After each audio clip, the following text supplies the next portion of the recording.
এক সুন্দর বড় পুকুরে ৩টি মাছ বাস করত। তারা ছিল খুব ভালো বন্ধু। প্রথমজন ছিল খুব জ্ঞানী, সেই সবসময় ভবিষ্যতের কথা ভাবত। দ্বিতীয়জন ছিল খুব চটপটে, সে যে কোনো মুহূর্তে বুদ্ধি বের করে ফেলত। আর তৃতীয়জন ছিল খুব অলস, সে ভাবত যা ভাগ্যে আছে তাই হবে। একদিন বিকেলে দুই জেলে পুকুরের পাশ দিয়ে যাচ্ছিল। ওই দেখো, ওই পুকুরটা পুরো মাছে ভরা। চলো, কাল সকালে এসে জাল ফেলবো, অনেক মাছ উঠবে। তাদের এই কথা শুনে ফেলল জ্ঞানী মাছটি। সে আতঙ্কিত হয়ে বাকি বন্ধুদের কাছে তাড়াতাড়ি গেল। বন্ধুরা, আমি জেলেদের কথা শুনেছি, তারা কাল সকালে এখানে জাল ফেলতে আসছে। আমাদের এখনই এই খাল দিয়ে পাশের পুকুরে পালিয়ে যাওয়া উচিত। তুমি ঠিকই বলেছ, বিপদ আসার আগেই সতর্ক হওয়া দরকার।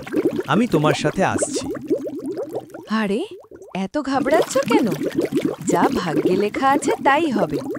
যদি মৃত্যু লেখা থাকে তবে পালিয়েও লাভ নেই। আমি কোথাও যাচ্ছি না, তোমরা গেলে যাও।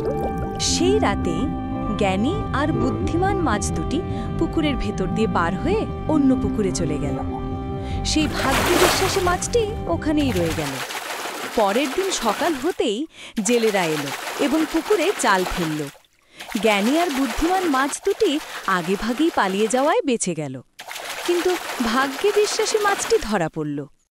এইভাবেই সব আগাম জেনেও ভাগ্যের ভরসায় বসে থেকে নিজের জীবন হারিয়ে ফেলল মাছটা।